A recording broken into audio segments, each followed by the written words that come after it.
예, 아마 제명까지도 가능할 걸로 저는 보입니다.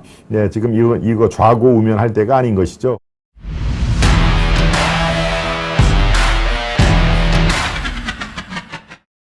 이준석 오늘 윤리위원회를 거부를 했다. 제명이 유력하나 하는 얘기입니다. 오늘 윤리위 출석을 거부를 했는데요. 네, 이준석의 거부 이유가 따로 있습니다. 예, 윤리위의 출석을 보니 어떠한 걸로 징계를 하려고 하는지 도무지가 나와 있지가 않다. 예, 즉 징계 사유가 구체적으로 적혀 있지가 않았다. 그렇다면 뭔가 이게 원님 재판 아니냐? 원님 재판. 아무것도 없이 네가 네 죄를 알렸다라고 하는 그런 게 바로 조선시대의 원님 재판인데, 예, 지금 무엇 때문에 또다시 윤리위원회에 출석을 해야 되는지 그 내용이 조목조목 적혀 있어야 될 거를 아무리 들여봐도 없더라. 예, 이건 원님 재판이 아니고서는 있을 수가 없다라고 오늘 저녁에 7시로 예정이 돼 있는 예, 그 징계위원회 안 나간다. 불출석하겠다라고 이렇게 으름장을 넣은 것입니다. 네, 나는 원님 재판에는 나갈 수가 없다 하는 얘기죠. 예, 바로 이준석의 법률 대리인 자신의 변호사를 통해서 이렇게 얘기를 했습니다. 윤리위원회 소명 요청서에는 가장 중요한 징계 사유가 되는 구체적인 사실관계가 전혀 적혀 있지 않다. 이는 국민의힘이 네 죄는 네가 알렸다는 식의 조선시대 원님 재판으로 회귀했음을 뜻한다. 예, 이렇게 지금 일가를 한 건데요. 네. 윤리위가 지난달 29일 이준석에 보낸 공문서에서 출석 요구 사유로 당원, 당 소속 의원, 그리고 당 기구에 대해 객관적인 근거 없이 모욕적, 비난적 표현 사용 및 법 위반 혐의 등으로 당의 통합을 저해하고 당의 위신을 훼손하는 등 당의 유해한 행위와 관련된 소명을 제시했다. 예. 그런데 이렇게 통보는 돼 있었죠. 그런데 이준석 측은 바로 헌법상 적법 절차의 원칙 등에 따라 윤리위원회는 징계 사유가 되는 구체적인 사유를 기재해 다시 통지해야 된다. 근데 이 구체적인 사유는 하나도 없지 않느냐. 그냥 당원, 당 소속 의원, 당 기구에 대해 객관적 근거 없이 모욕적이고 비난적인 표현 사용, 또 법 위반 등의 혐의로 당의 통합을 저해했다라고 매우 포괄적으로 얘기를 했기 때문에 예, 이렇게 헌법상 구체적으로 적시를 해야 된다라는 것에 이거는 맞지 않는다. 따라서 원님 재판이다라고 법률적으로 지금 따지듯이 얘기를 하는 것입니다. 법률 이걸 따져봐야 된다. 구체성이 하나도 결여가 되지 않다. 따라서 원님 재판에는 나갈 수가 없다라고 하는 얘기인데요. 글쎄요, 여러분들의 의견은 어떠신지요? 네, 네, 제 말씀 중에 리사벳 L님이 엘리사벳이군요. 엘리사벳. 예, 리사벳 L님이 예. 바로 서는 나라가 되길 기원합니다. 응원합니다라고 하면서 소중한 정성을 보내주셨습니다. 네, 예, 리사벳 엘님 예, 대단히 감사합니다. 아주 얼마 전부터 제가 닉네임을 몇 번, 한 두세 번 불러드린 것 같은데 아주 활약이 대단하십니다. 그리고 계속 이렇게 꾸준하게 좋은 의견들 올려주시고요. 정말 앞으로 자주 뵙기를 바랍니다. 토미리스 님도 들어오셨네요. 예, 아시아투데이 김동원 하이파이브 응원합니다. 네. 우리 토미리스 님도 제가 더 응원을 합니다.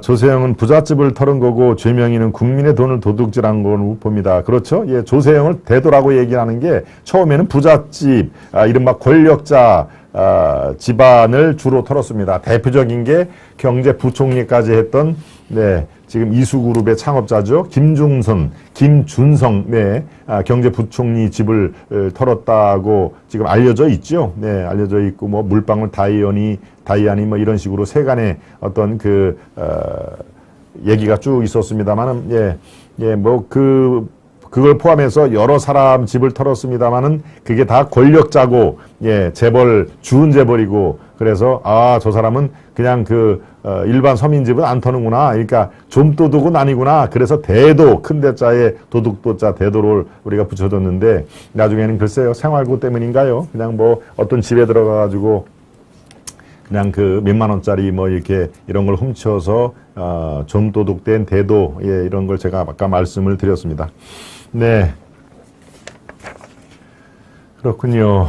예, 우리 슈퍼맨님이 리사벨님 우원 감사합니다. 우리 토미리스님, 홍리스빌님, 네, 준석이는 그 입 다물라까지 리스빌님 말씀해 주셨는데요. 예, 원님 재판이라고 하는 그 이준석의 주장이 나왔는데요.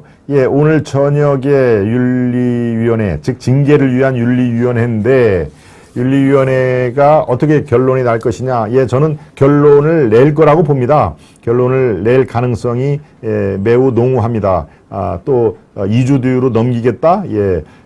그 이유 중에 하나가요. 이양희 지금 윤리위원장의 임기가 별로 이렇게 많이 남지를 않았습니다. 그러니까 이양희 윤리위원장의 입장에서도 그렇고 자신이 자꾸 뒤로 미루면 후임 윤리위원장에게 무거운 짐을 넘기는 그런 결과가 되지 않지 않습니까? 네. 윤리위원장의 임기가 1년으로 제가 알고 있는데, 예, 바로 지금 모든 사안은 다 이미 노출이 된 것이죠.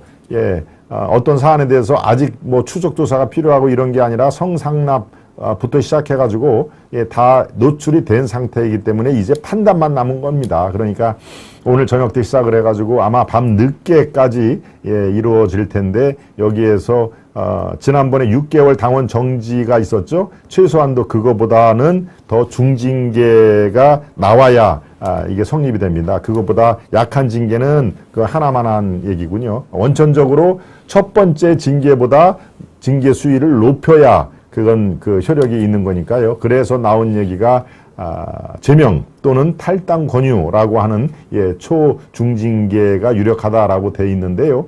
예, 아마 제명까지도 가능할 걸로 저는 보입니다. 예, 지금 이거 좌고우면할 때가 아닌 것이죠. 그러니까 무엇이 더 중요한지 이 당의 저의 통합과 이 내분 이런 것들의 뿌리를 솎아내는 것이 더 중요하다면은 이제 제명이나 탈당 권유가 내려질 것이고요.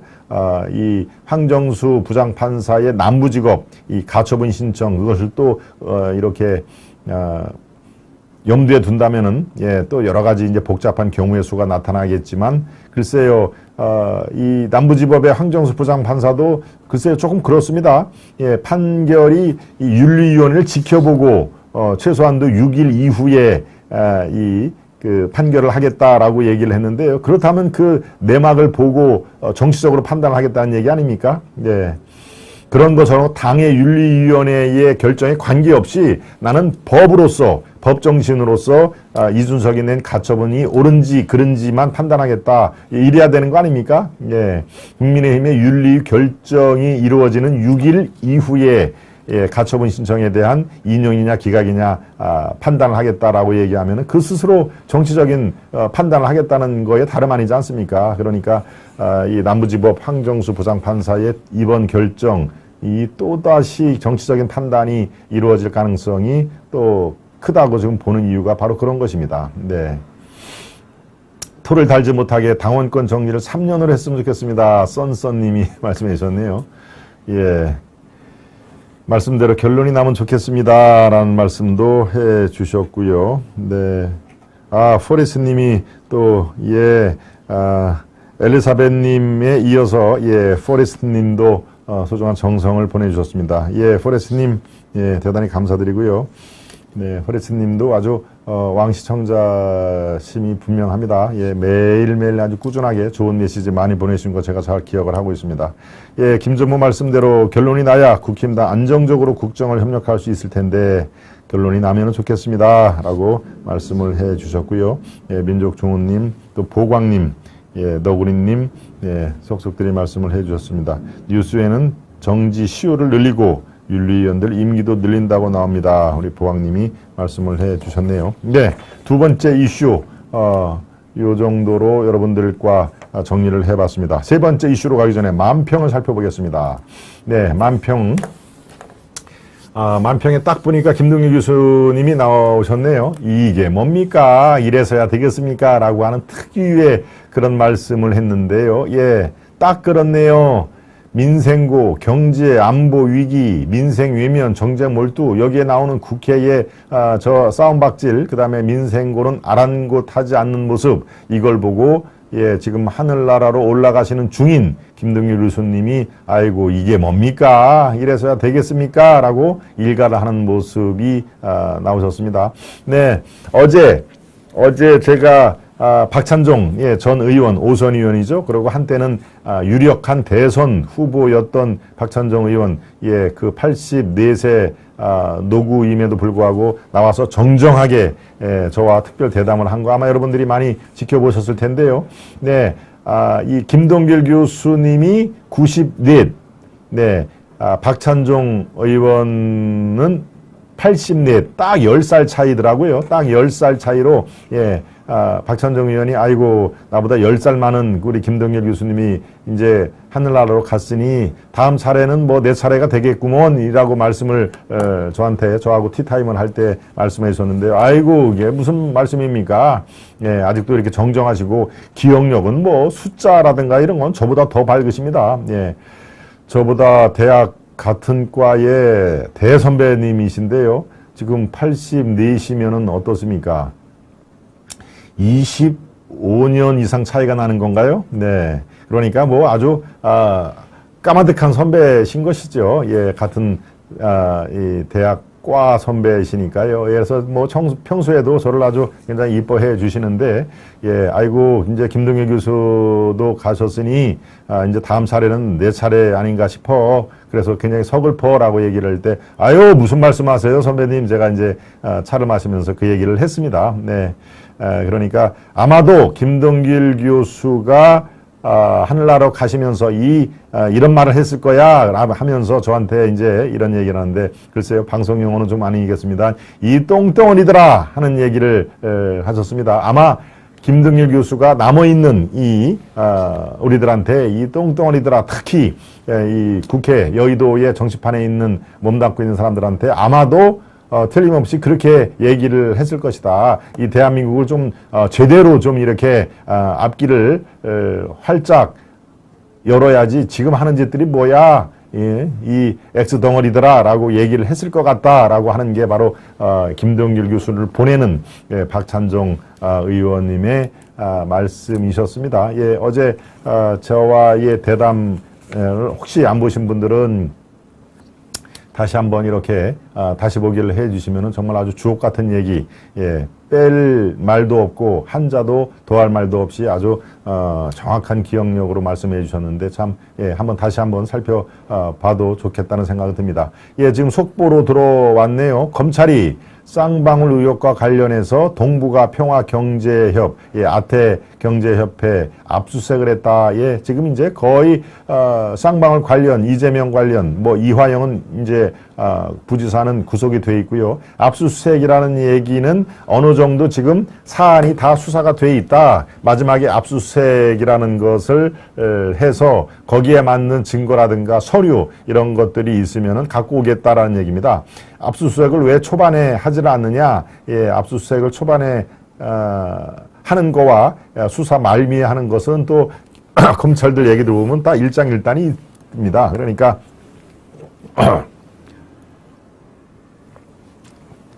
죄송합니다. 관련 수사를 쫙 한 다음에 이제 활용 점정으로 압수수색을 통해서 거기에 나온 자료를 이렇게 대입을 시키는 그런 방법이 아마 효율적으로 판단을 했을 법한데요. 어떤 사안에 따라서 검찰 이 수사의 사안에 따라서 압수수색을 초반에 하는 경우, 또 이번처럼 이렇게 이 끝부분에 하는 경우가 다 케이스 바이 케이스다라는 것을 말씀을 드립니다. 네. 고시 삼관왕이시죠, 세븐님. 그렇습니다.